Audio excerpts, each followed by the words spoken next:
Hello world, this is Citizen with chapter 18 of Exodus. This is July 18th, 2013's reading. And let's begin then. Chapter 18, Meeting with Jethro. Now Moses' father-in-law Jethro, the priest of Midian, heard of all that God had done for Moses and for his people of Israel. How the Lord had brought Israel out of Egypt. So his father-in-law Jethro took along Zipporah, Moses' wife, whom Moses had sent back to him, and her two sons. One of these was called Gershom, G-E-R-S-A-M. For he said, I am a stranger in a foreign land. The other one was called Eliezer, E-L-I-E-Z-E-R. For he said, my father's God is my helper. He has rescued me from Pharaoh's sword. Together with Moses' wife and sons then, his father-in-law Jethro came to him in the desert where he was encamped near the mountain of God, and he sent word to Moses, I, Jethro, your father-in-law, am coming to you, along with your wife and your two sons. Moses went out to meet his father-in-law, bowed down before him, and kissed him. Having greeted each other, they went into the tent. Moses then told his father-in-law of all that the Lord had done to Pharaoh and the Egyptians for the sake of Israel, and of all the hardships they had to endure on their journey, and how the Lord had came to their rescue. Jethro rejoiced over all the goodness that the Lord had shown Israel in rescuing them from the hands of the Egyptians. Blessed be the Lord, he said, who has rescued his people from the hands of Pharaoh and the Egyptians.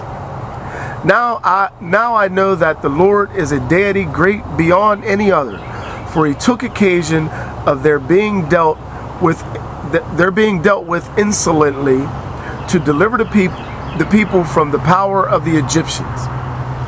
Then Jethro, the father-in-law of Moses, brought a holocaust and other sacrifices to God, and Aaron came with the elders of Israel to participate with Moses' father-in-law in the meal before God. Next section, appointment of minor judges. The next day Moses sat in judgment for the people, who waited about him from morning until evening. When his father-in-law saw all that he was doing for the people, he inquired, what sort of thing is this that you are doing for the people? Why do you sit alone while all of the people have to stand about you from morning till evening? Moses answered his father-in-law, the people come to me to consult God. Whenever they have a disagreement, they may come to me to have me settle the matter between them and make known to them God's decisions and regulations. You are not acting wisely, his father-in-law replied. You will surely wear yourself out, and not only yourself, but also these people with you. The task is too heavy for you. You cannot do it alone. Now listen to me, and I will give you some advice, that God may be with you.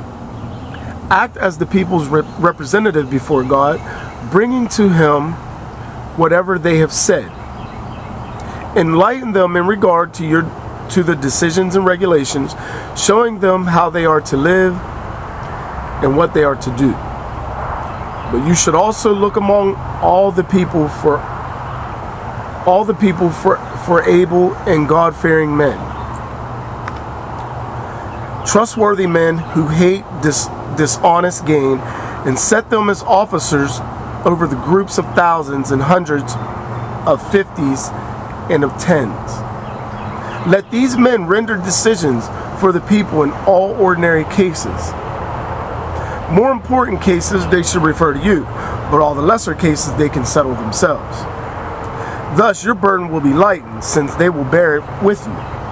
If you do this, when God gives you orders, you will be able to stand the strain, and all these people will go home satisfied. Moses followed the advice of his father-in-law and did all that he suggested. He picked out able men from all Israel and put them in charge of people as officers over groups of thousands, of hundreds, of fifties, and of tens. They rendered decisions for the people in all ordinary cases. The more difficult cases they referred to Moses, but all the lesser cases they settled themselves. Then Moses bade farewell to his father-in-law, who went off to his own country. And that's the end of chapter 18 of Exodus. I am Citizen. This is Bible Time Capsule. Peace. I'm out.